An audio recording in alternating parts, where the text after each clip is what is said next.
Why are you gay? Óscar Puente nos ha explicado hoy, además nos lo ha explicado muy bien, por qué hay tanta gente enfadada con él. Yo creía que era porque es un señor que se ha dedicado los últimos años a comportarse como un orangután por las redes sociales,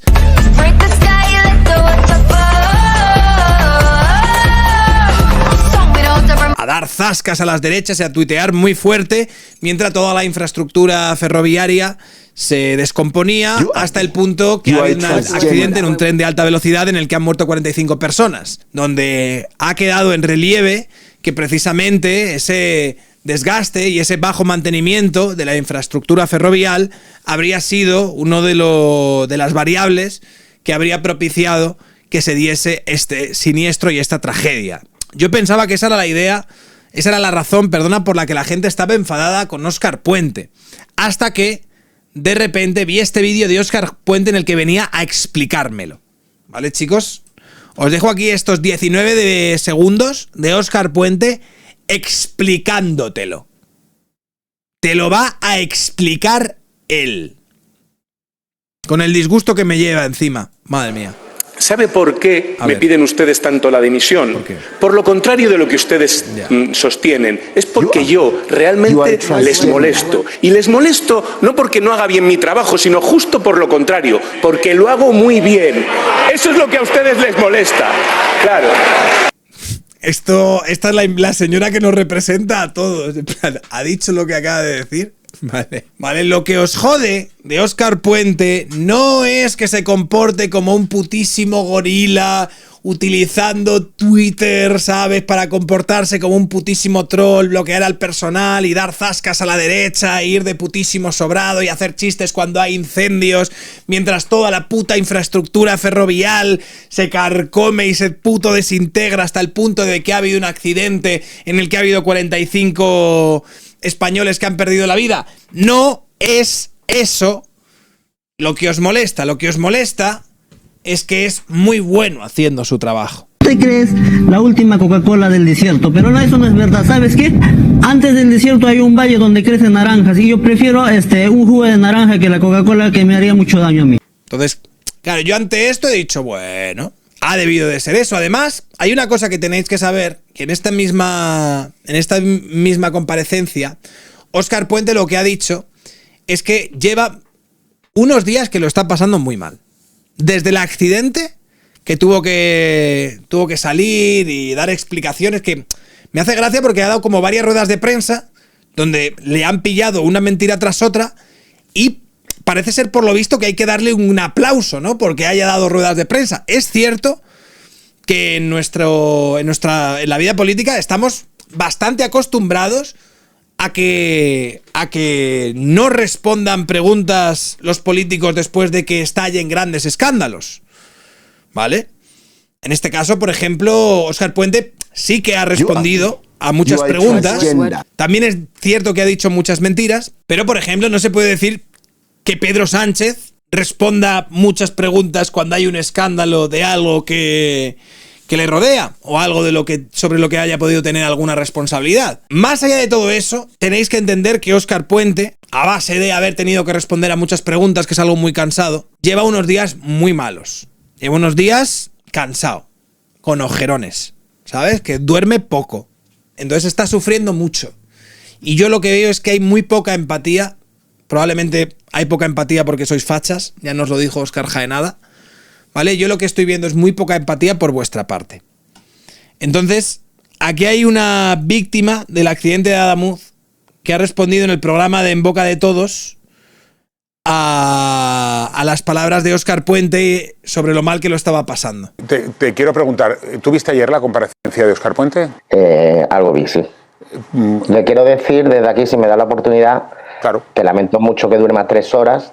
Yo estoy durmiendo 2 y me da miedo apagar las luces. Y me levanto chorreando en sudor, con pesadillas. Que él duerme 3, yo duermo un poquito menos que él. Que tenga un poquito de empatía. Bueno, este señor simplemente se cree que por haber sido un superviviente del accidente, simplemente se cree que por haber estado cerca de perder la vida y haber visto fotografías que probablemente nunca se le quitarán de la cabeza de muerte y de dolor a su alrededor, simplemente por eso se cree que puede equipararse con el dolor de un ministro que ha tenido que dejar durante una semana el Twitter y ha estado haciendo entrevistas, por ejemplo, en Televisión Española y en otros medios de comunicación, respondiendo a las cosas que le estaban preguntando la gente y mintiendo al respecto, porque todos tenemos que recordar que le hemos pillado en varias mentiras, como aquella en la que nos intentaba convencer de que una renovación integral era en realidad una renovación parcial. Por cierto, Marta Nebot estaba también intentando explicarnos la cuadratura del círculo alrededor de esto.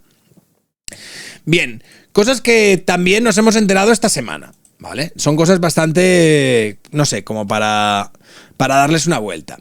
Primero, que Adif detectó hasta 123.732 traviesas defectuosas en un tramo de solo 65 kilómetros de la línea de AVE junto a Adamuz. Junto al lugar donde se habría dado el accidente, detectaron 123.732 traviesas defectuosas, ¿vale? También nos hemos enterado que la reforma de 700 millones, ¿recordáis que habían hecho una reforma de 700 millones y que por lo tanto lo que había dicho El Mundo y otros periodistas era un bulo? Aquí os lo explica Javier Ruiz, ¿vale? El rey Pelele. Se ha cambiado efectivamente la vía. Lo que dice el gobierno es primer bulo. Claro que ha habido una renovación íntegra, una renovación de 700 millones de euros, pero en la renovación íntegra Madrid-Córdoba, no todos los tramos, no todos los trozos, había una renovación de 700 millones, ¿vale? Hoy nos hemos enterado de que Óscar Puente desvela que la renovación integral en Adamuz no fue de 700 millones, sino de 4 veces menos. Aquí tenemos al desmontador de bulos repitiéndolo de nuevo. Claro que ha habido una renovación íntegra, una renovación de 700 millones de euros. Una mierda llena de colores. La mayor mierda cromática de la historia de la humanidad. ¿Por qué admite, según el ministro de Transportes, vuelve a incluir como contratos realizados en Adamuz uno de más de 100 millones para cambiar los sistemas de seguridad que, en realidad, afectó a toda la línea Madrid-Sevilla? Más cosas que sabemos. Óscar Puente se niega a hacer público el certificado de la soldadura que falló en Adamuz. La sacaremos cuando toque. Ahora, por lo visto, no toca. Curioso que ahora, que es el momento en el que la gente tiene más dudas, hay un dolor plausible de personas que han perdido sus seres queridos o de gente que ahora mismo puede estar herido grave en el hospital. Es curioso que este no sea el momento de sacar ciertas partes críticas de la información que serían relevantes para dilucidar lo que ha pasado, el origen del accidente y, por lo tanto, garantizar que esto no vuelva a suceder y depurar responsabilidades sobre quién haya podido fallar. En cualquier caso, el certificado de soldadura entre la vía de 1989 y la vía de 2023, que fue precisamente donde se produjo la ruptura, esto todavía no nos lo van a enseñar, ¿vale? Porque todavía no toca.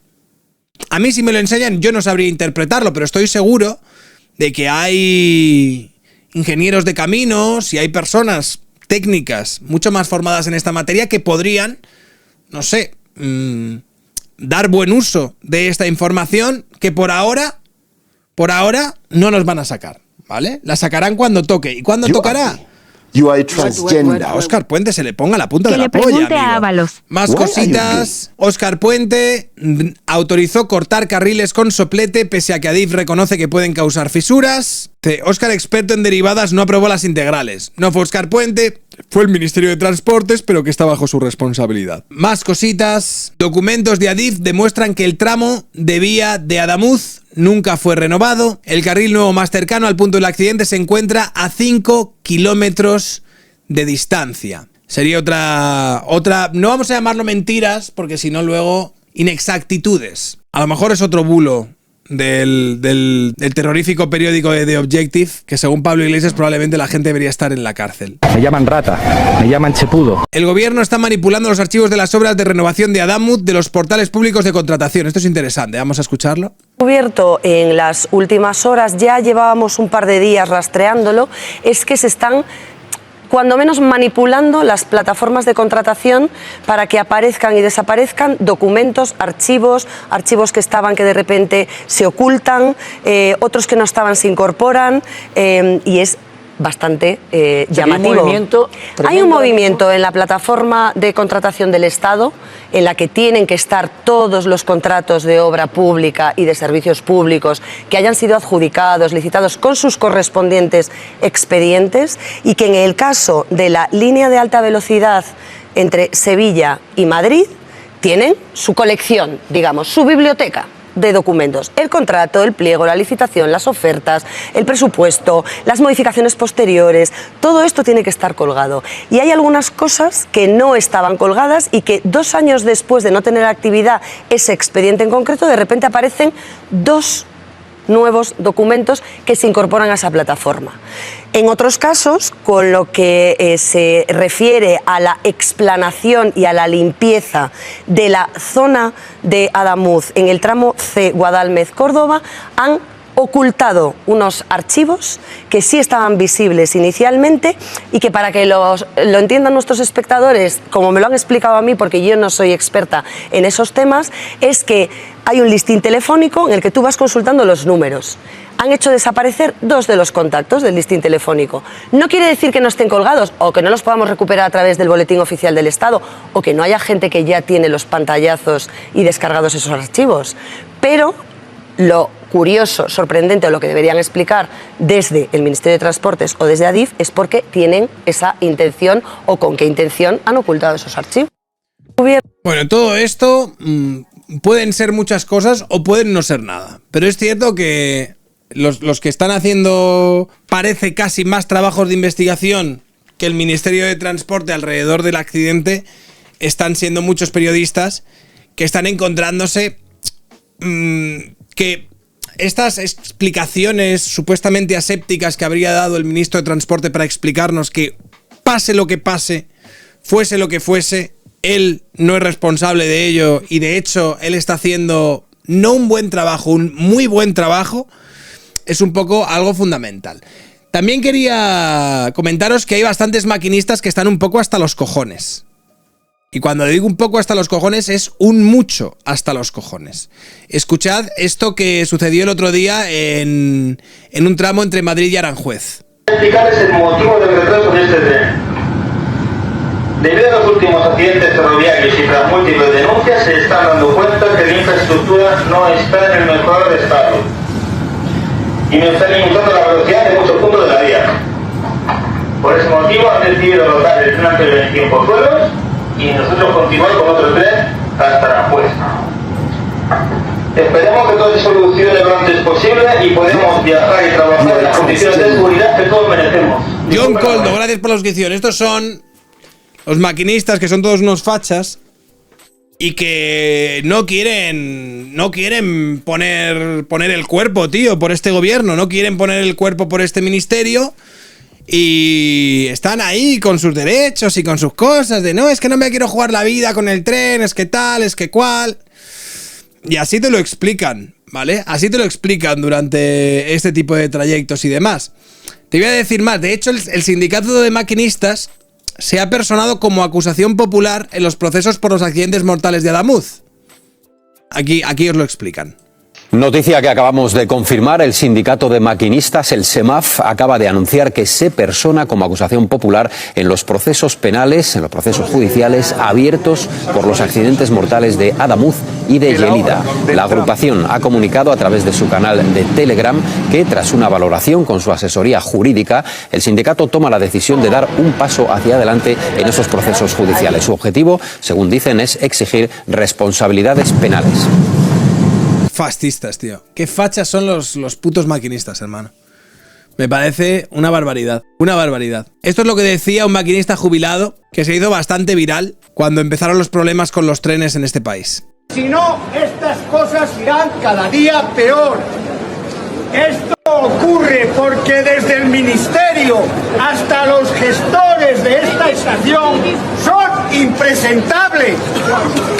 Esto en Renfe no pasaba. Nunca pasó hasta hace 10 o 12 años. Yo he trabajado 40 años. Franquista se le nota ahí, ¿eh? Es que esto no pasaba antes. Franco, ¿eh? Fascista. Yo veo que aquí Marta Neboto, Silvia Inchaurrondo pueden afilar por ahí. Hace 10 o 12 años. Yo he trabajado 40 años en esta empresa de maquinistas. Y jamás pasaban estas cosas. No se nos puede tener en este recinto como si fuéramos ganados. Aquí de pie, esperando, sin que nadie nos diga nada. En estas condiciones no hay derecho, señores. Señoras y señores, no hay derecho a que nos traten así. ¡Bravo! ¡Bravo! ¡Nos representa a todos! Un fascista aquí, chicos. No se puede, a mí me parece... Mira. ¡Vergüenza! ¡Vergüenza! ¡Vergüenza! ¡No se puede! ¡No se puede! Vale, más por aquí. Familiar de empleado de Renfe fallecido en Adamuz. Tía, que por favor, que no se nos ocurriese coger los trenes, que mejor en coche. En estos días de tanta angustia que tu cuñado, insisto, tristemente uno de los 45 fallecidos, que además es operario de la cafetería de ese tren en el que ha perdido la vida, había manifestado en los últimos meses que ya no viajaba cómodo. Los baches eran continuos, las vibraciones incomodaban incluso su quehacer en el bar del tren, que no era lo mismo y que incluso que era peligroso, ¿no? Sí, así es. Pasó de llegar a casa y contar batallitas con los tripulantes y compañeros a, después de la pandemia, ya empezar a decir, joder, pues ya no podemos poner prácticamente un café, vibra mucho la cafetera, salir con el carrito por el pasillo es casi misión imposible. De hecho, yo y mis compañeros teníamos que ir en noviembre a unos premios en Zaragoza y le pregunté, oye, para sacar los billetes y demás para ir a Zaragoza, que somos 4, y me dijo, mira, Javi, iros en coche. Él mismo era el que nos advertía que por favor que no se nos ocurriese coger los trenes. Increíble, loco. Nuevamente parados, nuevamente con más restricciones de velocidad a 80 km por hora, donde antes íbamos a 300, un día más tirados en la ruleta rusa de Puente. Les informamos que tenemos que dejar pasar otro tren que sube de Madrid, lo que nos ocasionará 20 minutos parados aproximadamente. También les informamos que debido a limitaciones temporales impuestas por ahí, entre Medina del Campo y Zamora, circularemos por dicho tramo a 80 km por hora, lo que puede ocasionar un retraso mínimo de 30 minutos sobre la hora estimada. La hora estimada a Madrid sería sobre una hora de retraso. Recuerden que es una estimación. Les seguimos informando. Disculpen las molestias. A mí esto me parece fascismo también. Vamos a ver otro fascista aquí. Accidentes mortales, 2 accidentes... Maquinista de Renfe. Mortales en una semana, en menos de una semana, porque es que son prácticamente en 48 horas hemos tenido 2 accidentes con una, bueno, si lo sumamos ambos hay una cantidad de heridos importante y una cantidad de fallecidos importante. Es inaceptable y es inasumible, sobre todo cuando ya había habido denuncias previas de que había la vía en ciertos puntos no era la adecuada, cuando hemos tenido situaciones en las que ha habido que bajar velocidades porque ha habido vibraciones en los trenes, entre los sindicatos han hecho denuncias, 2 accidentes. Yo lo veo muy intolerante, yo lo veo con muy poca empatía y sensibilidad este señor. Y claro, entonces se te viene a la cabeza esto que dijo Joaquín Prat en un programa que probablemente os va a hacer que unáis algunos puntos. De Adamuz fue adjudicada y firmada por 2 exdirectivos de Adif que a día de hoy están investigados por presuntos amaños en la llamada trama Koldo. Una adjudicación de 61 millones que está bajo sospecha. Bueno, pues estas 2 personas, desde los cargos que ocupaban, fueron los encargados de hacer la valoración económica del contrato. Un contrato que años después tuvo un sobrecoste de más de 6,2 millones de euros. Y que además desde esos puestos son desde los que fueron señalados por presuntos amaños en contratos vinculados con Acciona y por supuesto con la trama Koldo. Está Advi, la constructora que está vinculada por haber contratado en 2023 a Koldo y a su mujer con salarios de más de 6.000 euros y primas altísimas por proyecto. Y luego es verdad que tenemos estos 2 nombres que son enlace porque precisamente la UCO les señala por dar una nota mayor a empresas para que obtengan contratos a pesar de que no eran las más aptas para llevarlos a cabo. Pero recordad, ¿vale? Es imposible que nos vayamos sin que os ponga de nuevo este clic para que recordéis ¿Sabe por qué me piden ustedes tanto la dimisión? ¿Por qué? Por lo contrario de lo que ustedes sostienen. Es porque yo realmente les molesto. Y les molesto no porque no haga bien mi trabajo, sino justo por lo contrario, porque lo hago muy bien. Eso es lo que a ustedes les molesta. Claro. ¿Sabe por qué me piden ustedes? Os jode, ¿eh? Os jode, panda de fascistas. Vosotros, los maquinistas, las víctimas y todos aquellos que estáis piándolas, lo que os pasa es que os jode que tengamos un ministro tan bueno, tan atractivo, que tuitea con tanta, ¿no? Con tanto salero, podríamos decir que tiene tanta ironía. Brillante este ministro, chicos, de verdad. Bueno, gracias a Dios que tenemos a Óscar Puente, chicos. Gracias. Gracias. Why are you gay?